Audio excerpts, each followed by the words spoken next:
الحمدللہ، اللہ تعالیٰ کا لاکھ لاکھ شکر ہے کہ مالک الملک نے اپنی یاد کی توفیق اور موقع عطا فرمایا۔ لاکھوں اور کروڑوں درود حضرت محمد مصطفیٰ صلی اللہ علیہ وآلہ وسلم پر، جن کو خیر مالک الملک نے یہ مہربانی عطا فرمائی۔ سامعین کرام، اللہ تعالیٰ نے قرآن پاک میں ارشاد فرمایا، اعوذ باللہ من الشیطان الرجیم، بسم اللہ الرحمن الرحیم۔ اور اس وقت کو یاد کرو جب ہم نے تمہیں فرعون کی قوم سے نجات دی، جنہوں نے تمہیں ذلیل عذاب میں مبتلا رکھا ہوا تھا۔ تمہارے لڑکوں کو قتل کرتے تھے اور تمہاری لڑکیوں کو زندہ چھوڑتے تھے، اور یہ تمہارے لیے آزمائش تھی تمہارے رب عظیم کی طرف سے۔ اس ارشاد پاک میں بنی اسرائیل کو مخاطب فرمایا جا رہا ہے، جنہوں نے حضرت موسیٰ علیہ السلام کے ساتھ وعدہ کیا تھا کہ جب نبی آخر الزمان صلی اللہ علیہ وآلہ وسلم تشریف لائیں گے تو ہم ان کی غلامی میں داخل ہوں گے اور ان کی نسبت حاصل کریں گے، اور اس وعدے کے مطابق شوق اور محبت سے دور دراز سے آ کر نبی پاک صلی اللہ علیہ وآلہ وسلم کے مسکن مدینہ پاک میں آباد ہوئے تھے، صدیوں سے پشت ہا پشت سے انتظار کر رہے تھے۔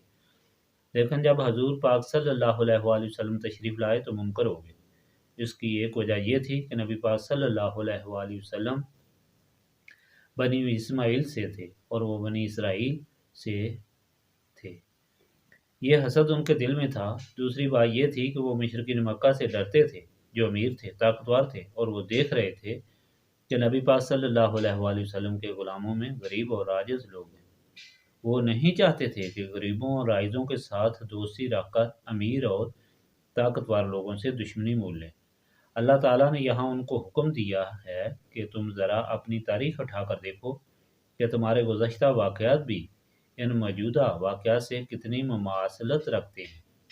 ایک وقت ایسا تھا کہ تم ذلیل و خوار تھے، فرعون اور اس کی قوم کے ہاتھوں مجبور اور عذاب میں مبتلا تھے، لیکن اللہ تعالیٰ نے تمہیں نجات دی اور فرعون کو نیست و نابود کیا۔ اب اگر تم یہ سمجھ چکے ہو اور دل میں یقین کر چکے ہو کہ یہی آخر الزمان نبی صلی اللہ علیہ وآلہ وسلم ہیں جن کے متعلق تم کو بتایا گیا تھا، تو تم دل میں یہ یقین بھی کیوں نہیں کر لیتے کہ عزت و ذلت اللہ تعالیٰ کے ہاتھ میں ہے، وہ جو چاہے کر سکتا ہے۔ اگر اس وقت اس نے تمہیں نجات اور عزت دی اور فرعون کو ذلیل کیا تو وہی اللہ تعالیٰ بھی موجود ہے۔ وہ اپنے محبوب صلی اللہ علیہ وآلہ وسلم کے غلاموں کو عزت عطا فرمائے گا، عافیت عطا فرمائے گا، اور ان کے دشمنوں کو نیست و نابود کرے گا۔ تمہاری ساری دولت، سارے قلعے اور جائیدادیں سب کی سب ان کی ملکیت بنیں گی۔ تم اپنی تاریخ سے سبق لیتے ہوئے توبہ کرو اور نبی پاک صلی اللہ علیہ وآلہ وسلم کی غلامی میں داخل ہو جاؤ۔ اللہ تعالیٰ کا یہ ارشاد پاک بیان کرتے ہوئے اور اس کی تفصیل سمجھاتے ہوئے پیر صاحب نے فرمایا، میں نے ضروری سمجھا کہ یہ بھی بیان کر دوں کہ فرعون کون تھا اور حضرت موسیٰ علیہ السلام کون تھے، تاکہ سمجھ میں آ جائے کہ یہ گزشتہ واقعات زمانہ رسالت مآب صلی اللہ علیہ وآلہ وسلم کے واقعات سے کتنی مماثلت رکھتے ہیں۔ کیونکہ وقت کم تھا، اس لیے پیر صاحب نے فرمایا صرف فرعون کا قصہ سنایا۔ جب حضرت موسیٰ علیہ السلام کی پیدائش ہوئی تو فرعون نے حکم دیا ہوا تھا کہ بنی اسرائیل کے بچوں کو قتل کرو اور بچیوں کو زندہ چھوڑ دو۔ چنانچہ جب حضرت موسیٰ علیہ السلام کے پیدا ہونے کا وقت ہوا، یعنی حضرت عمران کے گھر یہ امید لگی کہ بچہ پیدا ہونے والا ہے، تو فرعون کو اطلاع مل گئی اور اس کے سپاہیوں اور دائیوں نے وہاں پہرا دینا شروع کر دیا۔ جب موسیٰ علیہ السلام پیدا ہوئے تو دایا نے اندر جا کر دیکھا، خدا کی قدرت سے حضرت موسیٰ علیہ السلام کے حسن پر وہ دایا عاشق ہو گئی۔ اس نے حضرت موسیٰ علیہ السلام کی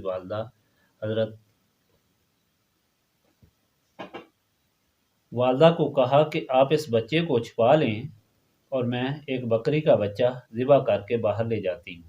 چنانچہ ایک بکری کا بچہ ذبح کر کے اسے ایک بوری میں لپیٹ کر خون لگا کر باہر لائی اور سپاہیوں کو بتایا کہ میں نے بچے کو ذبح کر دیا ہے اور لے جا کر دریا میں ڈال دیا۔ لیکن کچھ دنوں بعد نجومیوں نے فرعون کو بتایا کہ جس بچے نے تمہیں نیست و نابود کرنا ہے وہ تو ابھی زندہ ہے، وہ قتل نہیں ہوا۔ فرعون کو فکر لاحق ہوئی۔ اس نے اپنے سپاہیوں کو حکم دیا کہ جاؤ اس گھر میں چھاپا مارو اور سب جگہ تلاش کرو کہ وہ بچہ زندہ ہے۔ سپاہیوں نے کہا کہ سارے بچے ہم نے اپنے ہاتھوں قتل کیے ہیں، صرف عمران کے بچے کا ہم نے دایا کی زبان پر اعتبار کیا۔ اور خود اپنے ہاتھ سے قتل نہیں کیا، لیکن اسے قتل کیا ہوا بوری میں لپٹا ہوا دیکھا۔ فرعون نے حکم دیا، جاؤ اسی گھر میں اندر گھس جاؤ اور اطلاع دیے بغیر جاؤ۔ چنانچہ سپاہی اطلاع دیے بغیر گئے، اور جب دروازے سے اندر گھسے تو موسیٰ علیہ السلام اپنی بہن مریم کی گود میں تھے۔ بہن کو جب پتہ چلا کہ سپاہی اندر داخل ہو گئے ہیں تو بہت پریشان ہو گئی۔ کیا میں کیا کروں؟ ان کو کہاں چھپاؤں؟ اس نے فوراً بچہ تندور میں پھینک دیا اور اس کے اوپر ڈھکن دے دیا۔ سپاہی آئے، انہوں نے تمام گھر کی تلاشی لی، لیکن جب کچھ نہ ملا تو واپس چلے گئے۔ اتنے میں حضرت موسیٰ علیہ السلام کی ماں آئی۔ اس نے حضرت مریم سے پوچھا کہ بچہ کہاں ہے؟ اس نے کہا کہ جب سپاہی اندر آئے تو میں ڈر گئی، جب کوئی چھپانے کی جگہ نہ ملی تو میں نے اس کو تندور میں پھینک دیا۔ ماں نے کہا بچہ جل کر خاک ہو گیا ہوگا۔ جب دوڑ کر تندور کھولا تو آگ زور سے جل رہی تھی، لیکن اس کے بیچ میں حضرت موسیٰ علیہ السلام بیٹھے ہوئے تھے۔ انہوں نے بچے کو نکالا اور گلے سے لگایا اور آپس میں بیٹھ کر مشورہ کیا کہ اب کیا کرنا چاہیے۔ فرعون کو پتہ چل گیا ہے، اب اس بچے کو کس طرح چھپائیں؟ آخر فیصلہ ہوا کہ ایک صندوق بنایا جائے اور اس میں بند کر کے دریا میں بہا دیا جائے۔ اگر اللہ تعالیٰ نے ان کو بچانا ہے تو ایسی جگہ لے جائے گا جو فرعون کی دسترس سے باہر ہے۔ چنانچہ اسی طرح کیا گیا۔ ایک بڑئی کو بلایا گیا اور اسے صندوق تیار کرنے کے لیے کہا گیا۔ اتنے میں فرعون نے اعلان کر دیا کہ جو آدمی بھی اس بچے کی اطلاع دے گا اسے بہت بڑا انعام دیا جائے گا۔ سانوم مصری کے دل میں لالچ پیدا ہوا اور وہ گھر سے نکلا کہ میں جا کر فرعون کو اطلاع دوں۔ جب دروازے پر پہنچا تو گھٹنوں تک زمین میں دنس گیا۔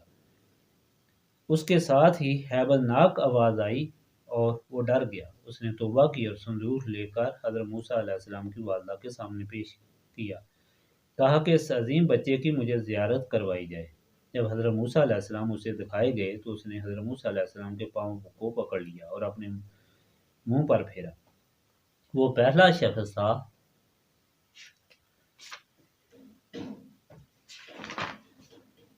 جو حضرت موسیٰ علیہ السلام پر ایمان لایا۔ ماں نے حضرت موسیٰ علیہ السلام کو غسل دیا، عمدہ کپڑے پہنائے، خوشبو لگائی اور بہت ہی افسردگی اور سے بچے کو صندوق میں ڈال کر دریا میں بہا دیا۔ اس سے اس ماں کے دل کا اندازہ لگایا جا سکتا ہے کہ جو اپنے چاند جیسے بچے کو خود اپنے ہاتھ سے بند کر کے دریا میں ڈالے، اس طرح کرنے سے اس کی کیا حالت ہوئی ہوگی۔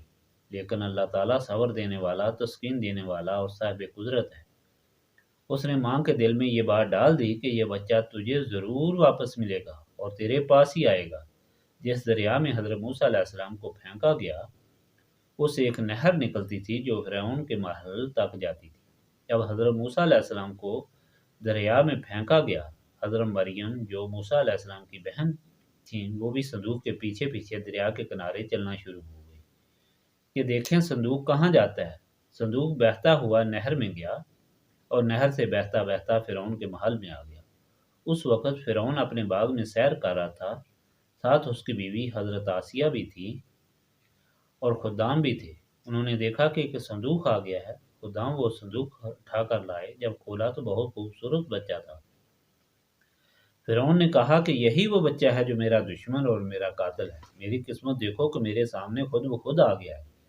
جب وہ قتل کرنے لگا تو حضرت آسیہ نے کہا کہ دیکھو میں بے اولاد ہوں اور ایسا چاند جیسا بچہ ملنا مشکل ہے، ہم اس کو اپنا بچہ بنا لیتے ہیں، اس سے ہمیں بہت سا فائدہ پہنچ سکتا ہے۔ بہت منت و زاری کی تو فرعون خاموش ہو گیا اور انہوں نے حضرت موسیٰ علیہ السلام کو اپنا بچہ بنا لیا اور اس کی پرورش شروع کر دی۔ دائیوں کو بلایا گیا کہ وہ حضرت موسیٰ علیہ السلام کو دودھ پلائیں۔ بہت سی دائیاں آئیں۔ حضرت موسیٰ علیہ السلام جس کی گود میں بھی جاتے اس کا دودھ نہ پیتے۔ آخر حضرت مریم بھی ان کے پیچھے پیچھے آ گئیں۔ انہوں نے کہا کہ میں ایک دایا کو جانتی ہوں جو بہت ہی پاکیزہ اور نیک ہے، اگر اجازت دو تو اس دایا کو میں بلا لاتی ہوں۔ حضرت آسیہ نے کہا لے آؤ۔ وہ جا کر اپنی ماں کو لے آئی۔ جب ماں آئی موسیٰ علیہ السلام خوشی سے ماں کی گود میں لپٹ گئے اور دودھ پینا شروع کر دیا۔ چنانچہ فرعون نے ایک اشرفی روزانہ ان کی والدہ کی تنخواہ مقرر کر دی اور بچہ ان کے حوالے کر دیا۔ اس طرح حضرت موسیٰ علیہ السلام کی پرورش ہوتی رہی۔ ایک دن فرعون نے بچہ اپنی گود میں اٹھایا۔ موسیٰ علیہ السلام نے فرعون کی داڑھی پکڑ کر زور سے تماچا ان کے منہ پر مارا۔ وہ آگ بگولا ہو گیا۔ وہ کہا، میں نہیں کہتا تھا کہ یہی بچہ میرا دشمن ہے، میں نے اسی کو قتل کرنا تھا۔ حضرت آسیہ علیہ السلام نے کہا یہ کیا کہتے ہو؟ بچوں کو کیا پتا ہوتا ہے؟ بچے تو کھیلتے کھیلتے آگ میں کود جاتے ہیں، یہ تو بچہ ہے۔ اس نے کہا، اچھا یہ بات ہے تو پھر آگ لے آؤ۔ چانچے 2 تھال لائے گئے، ایک میں جلتے ہوئے انگارے تھے اور دوسرے میں لال و جواہرات تھے۔ دونوں تھال حضرت موسیٰ علیہ السلام کے سامنے رکھے گئے۔ انہوں نے اپنا ہاتھ لال کی طرف بڑھایا، لیکن اللہ تعالیٰ کے حکم سے حضرت جبرائیل علیہ السلام آ گئے۔ انہوں نے ہاتھ پکڑ کر انگارے کی طرف کر دیا۔ حضرت موسیٰ علیہ السلام نے انگارہ پکڑ کر اپنے منہ میں ڈال لیا۔ جلدی سے انگارہ نکالا گیا مگر ان کی زبان جل گئی، جس کی وجہ سے زبان میں لکنیت آ گئی۔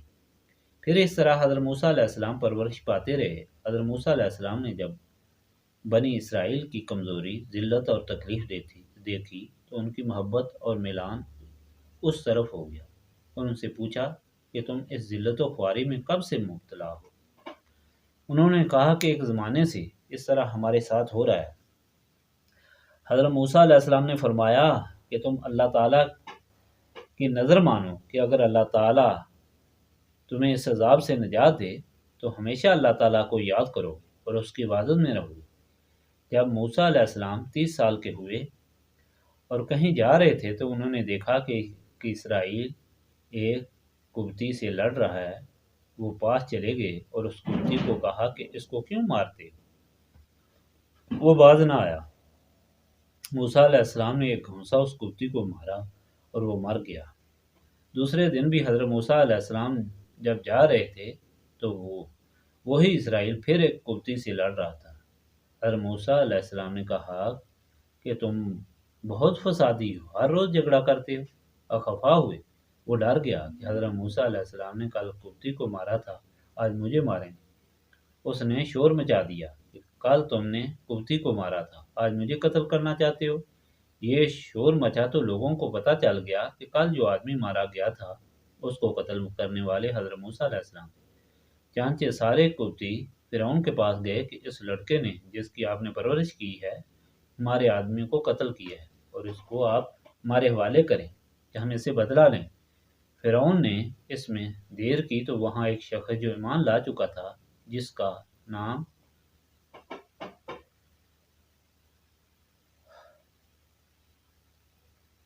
حزقیل تھا، اس نے یہ سارا حال سنا اور موسیٰ علیہ السلام کو آ کر بتایا کہ آپ کے قتل کرنے کی سازش کی جا رہی ہے۔ چانچہ حضرت موسیٰ علیہ السلام وہاں سے بھاگ کر مدین کی طرف چلے گئے۔ جب مدین پہنچے تو انہوں نے دیکھا کہ ایک کنواں ہے اور بہت سے لوگ وہاں اپنے مویشیوں کو پانی پلا رہے ہیں، اور 2 لڑکیاں ہیں جو اپنی بکریوں کے ریوڑ کو لے کر ایک طرف کھڑی ہیں۔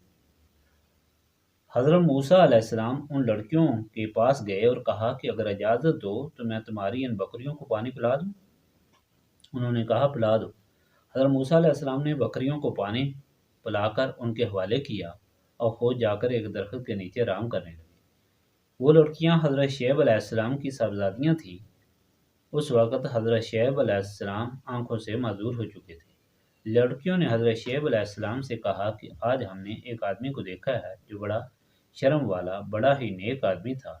اگر آپ اجازت دیں تو اس کو یہاں نوکر رکھ لیا جائے اور باہر کے کام وہ کرے اور اندر کے کام ہم کریں گے۔ حضرت شعیب علیہ السلام نے کہا کہ اسے بلاؤ۔ شعیب علیہ السلام کے حکم پر ان میں سے ایک گئی اور حضرت موسیٰ علیہ السلام کو بلا لائی۔ حضرت شعیب علیہ السلام نے حضرت موسیٰ علیہ السلام سے فرمایا، اگر آپ 8 سال تک یہاں میری خدمت کریں اور 2 سال خوشی سے اور زیادہ کریں تو میں ایک لڑکی جس کا نام صفورہ ہے آپ کے نکاح میں دے دوں گا۔ چانچہ موسیٰ علیہ السلام نے 10 سال خدمت کی۔ حضرت صفورہ کے ساتھ نکاح ہو گیا۔ پھر ان کو اجازت ملی اور واپس مصر جانے کے لیے روانہ ہو گئے۔ راستے میں رات پڑ گئی اور ایک جگہ ٹھہر گئے۔ ان کی بیوی حضرت صفورہ کے ہاں بچہ ہونے والا تھا۔ ان کو خیال آیا کہ سردی سے کہیں سے آگ مل جائے تو میں لاؤں اور اس سے اپنی آگ کو گرم کریں۔ حضرت موسیٰ علیہ السلام نے دیکھا تو آپ کو دور آگ نظر آئی، ایک غار نظر آئی۔ بیوی سے کہا تم یہاں ٹھہرو، میں آگ لے آؤں۔ وہ آگ کی طرف گئے۔ جب آگ کے قریب پہنچے تو آواز آئی کہ اے موسیٰ، یہ وادی مقدس دوا ہے، اپنے جوتے اتارو دو اور میں تمہارا رب ہوں۔ یہ بات سن کر حضرت موسیٰ علیہ السلام ڈر گئے۔ ان کو مانوس کرنے کے لیے اللہ تعالیٰ نے فرمایا کہ اے موسیٰ، یہ تمہارے ہاتھ میں کیا ہے؟ انہوں نے عرض کی یا اللہ، میرے ہاتھ میں لاٹھی ہے جیسے میں بکریوں کے لیے درختوں سے پتے جھاڑتا ہوں یا کبھی کبھی ٹیک لگا کر چلتا ہوں۔ حکم ہوا کہ اس کو زمین پر پھینکو۔ زمین پر پھینکا تو بہت بڑا اژدھا بن گیا۔ حضرت موسیٰ علیہ السلام اور زیادہ ڈر گئے۔ حکم ہوا اس کو پکڑ لو۔ اس کو پکڑا تو وہ پھر لاٹھی بن گئی۔ پھر حکم ہوا اپنا ہاتھ جیب میں ڈالو۔ جیب میں ڈالا۔ حکم ہوا نکالو۔ نکالا تو وہ چاند کی طرح چمکتا ہوا ہو گیا۔ فرمایا کہ تم کو یہ 2 نشانیاں دی جاتی ہیں، یہ نشانیاں لے کر فرعون کے پاس جاؤ اور جا کر اسے بتاؤ کہ وہ رب نہیں، رب میں ہوں۔ وہ فوراً توبہ کرے اور میرے سامنے سر جھکا دے۔ اگر ایسا نہ کرے گا تو اس کا انجام بہت برا ہوگا۔ حضرت موسیٰ علیہ السلام نے دل میں سوچا کہ اگر میں جاؤں تو میری بیوی کا کیا بنے گا؟ میں اس کو کہاں چھوڑوں گا؟ کوئی انتظام نہیں۔ اللہ تعالیٰ نے فرمایا تمہارے سامنے جو پتھر ہے اس پر لاٹھی مارو۔ حضرت موسیٰ علیہ السلام نے پتھر پر لاٹھی ماری تو پتھر پھٹ گیا اور اس کے اندر سے دوسرا پتھر نکلا۔ حکم ہوا کہ اس پر بھی لاٹھی مارو۔ پھر لاٹھی ماری، پھر پتھر پھٹ گیا اور اس کے اندر سے تیسرا پتھر نکلا۔ حکم ہوا اس پر لاٹھی مارو۔ اس پر لاٹھی ماری اور وہ پھٹ گیا۔ اس کے اندر سے ایک کیڑا نکلا جس کے منہ میں سبز گھاس تھی۔ فرمایا میں روزی رساں ہوں اور میں ہی اپنی مخلوق کا نگہبان ہوں۔ چانچہ حضرت موسیٰ علیہ السلام حکم کے مطابق چل پڑے۔ راستے میں انہیں خیال آیا کہ میری زبان میں لکنیت ہے، میں روانی سے بات نہیں کر سکتا اور میرا بھائی ہارون فصیح اللسان ہے۔ انہوں نے اللہ تعالیٰ کے سامنے دعا کی یا اللہ، میرے بھائی کو بھی نبوت عطا فرما، وہ فصیح اللسان ہے۔ اللہ تعالیٰ نے حضرت موسیٰ علیہ السلام کی دعا سے حضرت ہارون کو نبوت عطا فرمائی۔ چانچہ حضرت موسیٰ مع حضرت ہارون کے فرعون کے سامنے گئے اور فرعون سے کہا کہ میں نے تمہارے گھر میں پرورش پائی ہے، اس لیے میں تمہاری بھلائی کے لیے تمہارے پاس آیا اور اللہ تعالیٰ کا حکم لے کر آیا کہ اللہ تعالیٰ تمہارا خالق اور مالک ہے، تم خالق اور مالک نہیں ہو، وہی تمہارا اور ہمارا رب ہے، تم اس کے سامنے سر جھکا دو اور سرکشی چھوڑ دو۔ فرعون نے کہا تم جھوٹ کہتے ہو، تمہارے پاس کیا ثبوت ہے کہ تم اللہ تعالیٰ کے رسول ہو؟ حضرت موسیٰ علیہ السلام نے جب لاٹھی پھینکی تو اژدھا بن گیا اور فرعون کی طرف لپکا۔ فرعون ڈر کر اپنے تخت سے بھاگا اور شور مچایا۔ حضرت موسیٰ علیہ السلام نے اس اژدھا کو پکڑا اور وہ لاٹھی بن گئی۔ پھر حضرت موسیٰ علیہ السلام خاموش کھڑے ہو گئے۔ فرعون کے دل میں خیال پیدا ہوا کہ یہاں جتنے لوگ ہیں موسیٰ پر ایمان لے آئیں گے اور مجھے چھوڑ دیں گے، اب میں کیا کروں؟ اس کے دل میں ایک ترکیب آئی اور اس نے حضرت موسیٰ علیہ السلام و حضرت ہارون علیہ السلام سے کہا تم جادوگر ہو، میں سارے ملک کے جادوگروں کو بلاؤں گا، وہ تمہارے ساتھ مقابلہ کریں گے اور میں اعلان کرتا ہوں کہ فلاں دن مقابلہ ہوگا، اس کے بعد دیکھا جائے گا۔ چانچہ مقررہ دن پر سارے جادوگر آئے۔ فرعون نے جادوگروں سے کہا کہ آج تمہارے انعام کا دن ہے، جادو کا کوئی چکر چلا کر موسیٰ علیہ السلام کو نیچا دکھا دو، جو تم مانگو گے ہم تم کو دیں گے۔ انہوں نے جب اپنی رسیاں پھینکی تو سب کی سب سام بن گئی۔ حضرت موسیٰ علیہ السلام کی باری آئی تو انہوں نے لاٹھی پھینکی تو وہ اژدھا بن گیا اور ان سب سانپوں کو کھا گیا۔ جادوگر فوراً سمجھ گئے یہ شخص تو اللہ تعالیٰ کی طرف سے ہے اور اللہ تعالیٰ کی عطا کردہ طاقت والا ہے، جس کے سامنے ہماری ساری تدبیریں خاک میں مل گئی ہیں۔ انہوں نے ایک دم اعلان کر دیا کہ ہم موسیٰ علیہ السلام کے رب پر ایمان لاتے ہیں۔ فرعون سن کر آگ بگولا ہو گیا اور کہا کہ تم سب آپس میں ملے ہوئے ہو، تم سب جادوگر ہو، یہ تمہارا سردار ہے جو میری اجازت کے بغیر کیوں مان لائے ہو؟ میں تمہیں اس کی سزا دوں گا۔ مخالف سمت سے تمہارے اعضاء کاٹے جائیں گے اور تم کو سولی پر چڑھایا جائے گا۔ جادوگروں نے جو جواب دیا اسے قرآن پاک نے بیان فرمایا۔ انہوں نے کہا کوئی پرواہ نہیں، ہم اپنے رب کے ساتھ ملنے والے ہیں۔ سامعین کرام، میں نے آپ کو حضرت موسیٰ علیہ السلام کا یہ قصہ اس لیے بتایا ہے کہ اس میں اللہ تعالیٰ نے ہمارے لیے بہت سے سبق رکھے ہیں۔ سب سے پہلا سبق یہ ہے کہ اللہ تعالیٰ جو چاہے وہ کرتا ہے، وہی مالک و وہی خالق، وہی ذرے کو آفتاب اور آفتاب کو ذرہ بنا سکتا ہے، وہی حاکم ہے، وہی ذلت اور عزت دیتا ہے، اور اس کا یہ قانون ہے کہ جسے وہ عزت بخشتا ہے، اگر وہ اس کے سامنے سر جھکا دے اور اس کی غلامی میں زندگی گزارے تو اس کی عزت کو وہ ہمیشگی اور دوام بخشتا ہے، اور جو اس کے سامنے سرکشی کرتا ہے تو اس کی عزت اس سے چھین لی جاتی ہے اور اسے ذلیل و خوار اور نیست و نبود کر دیا جاتا ہے۔ دیکھ لیں کہ فرعون کے ساتھ کیا ہوا۔ دوسرا سبق یہ کہ جو اللہ تعالیٰ پر توکل کرے اسے کوئی نقصان نہیں پہنچ سکتا۔ اللہ تعالیٰ اس کے توکل کو پورا فرماتا ہے اور اسے وہ کچھ عطا فرماتا ہے جس کی توقع ہی نہیں ہوتی۔ حضرت موسیٰ علیہ السلام کی بہن نے توکل کر کے موسیٰ علیہ السلام کو تندور میں پھینک دیا تو حضرت موسیٰ علیہ السلام کو آگ نہ جلا سکی۔ ان کی والدہ نے توکل کر کے حضرت موسیٰ علیہ السلام کو دریا میں پھینکا تو اللہ تعالیٰ نے حضرت موسیٰ علیہ السلام بھی واپس دیے اور ان کا خرچہ بھی ان کو دیا۔ تیسرا سبق یہ ہے کہ جسے اللہ تعالیٰ بچانا چاہے اسے کوئی نقصان نہیں پہنچا سکتا۔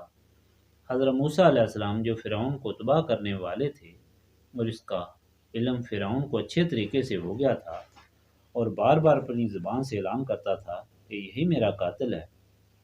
پہلے نجومیوں نے بتایا کہ قاتل پیدا ہو گیا ہے، پھر نجومیوں نے کہا قاتل بچ گیا ہے۔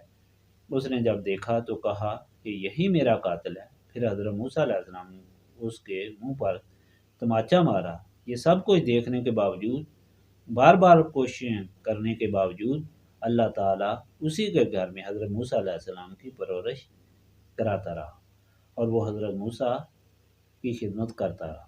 اس سے ہمیں یہ سبق بھی ملتا ہے کہ نسبت بہت بڑی چیز ہے۔ جب اللہ تعالیٰ کے رسول سے نسبت ہو جائے تو اللہ تعالیٰ کے جو انوار و تجلیات رسول پاک صلی اللہ علیہ وآلہ وسلم کے سینے میں ہوتے ہیں، ان کی ساری طاقتیں نسبت والے کو عطا ہو جاتی ہیں۔ حضرت موسیٰ علیہ السلام لاٹھی کو زمین پر پھینکتے تھے تو وہ اژدھا بن جاتا تھا، جب واپس ہاتھ میں لیتے تھے تو وہ اژدھا لاٹھی بن جاتا تھا، ایک سوکھی ہوئی لکڑی۔ حضرت موسیٰ علیہ السلام کی نسبت سے اتنا خوفناک اژدھا بن گئی تھی کہ فرعون اور اس کی ساری حکومت اس کے ساتھ مقابلہ نہیں کر سکی۔ سب سے آخری اور سب سے بڑا سبق یہ ملتا ہے جو ایمان لے آتے ہیں اور نسبت قائم کر لیتے ہیں وہ دنیا اور آخرت کی حقیقت کو سمجھ جاتے ہیں، وہ ایمان کی قیمت کو سمجھ جاتے ہیں، وہ اچھائی اور برائی میں تمیز کر لیتے ہیں، وہ صراط مستقیم کی قیمت سمجھ لیتے ہیں اور صراط مستقیم کو پہچان لیتے ہیں۔ انہیں اللہ تعالیٰ کی طرف سے وہ سکون، اطمینان، وہ خوشی اور عزت، وہ طاقت ملتی ہے جو دنیا کی کسی چیز میں نہیں۔ اس کا ثبوت یہ ہے کہ جادوگر دنیا کا ذلیل ترین انسان ہوتا ہے جو پیسوں کے لیے بڑے بڑے جرم کرتا ہے۔ جادوگر جو حضرت موسیٰ علیہ السلام سے مقابلہ کے لیے آئے تھے وہ فرعون کے حکم سے ہی جادو دکھانے کے لیے، جھوٹ دکھانے کے لیے اور شعوذہ بازی دکھانے کے لیے آئے تھے۔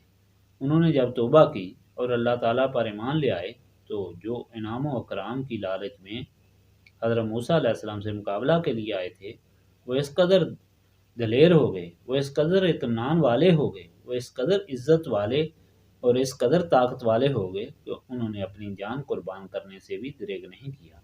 ان کے سامنے سولی لٹک رہی تھی، ان کے سامنے فرعون کا حکم تھا کہ ان کے ہاتھ پاؤں کاٹے جائیں، ان کو پھانسی دی جائے، مگر ان کے دل میں ایک بال برابر نہ ڈر تھا، نہ خوف، نہ موت کا ڈر تھا، نہ کسی اور چیز کا۔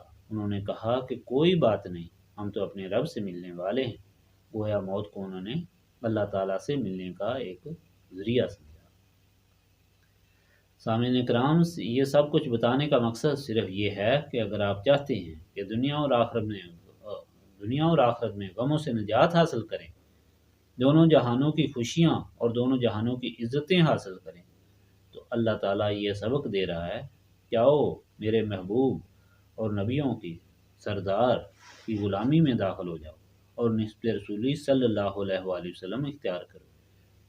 اگر تمہیں نسبت رسولی صلی اللہ علیہ وآلہ وسلم حاصل ہو گئی تو دونوں جہانوں کے غموں سے نجات ملے گی، نسبت رسولی صلی اللہ علیہ وآلہ وسلم حاصل ہو گئی تو دونوں جہانوں کی خوشیاں ملے گی۔ نسبت رسولی صلی اللہ علیہ وآلہ وسلم وہ پاک دولت ہے جسے سینوں میں محفوظ رکھا جاتا ہے۔ اس مقصد کے لیے دلوں کو صاف کیا جاتا ہے، اور دلوں کو صاف کرنے کے لیے یاد الہی کی ضرورت ہوتی ہے۔ یہی اس محفل کی غرض و غایت ہے۔ استغفر اللہ العظیم الذی لا الہ الا هو الحی القیوم واتوب الیہ۔ استغفر اللہ العظیم الذی لا الہ الا هو الحی القیوم واتوب الیہ۔ استغفر اللہ العظیم الذی لا الہ الا هو الحی القیوم واتوب الیہ۔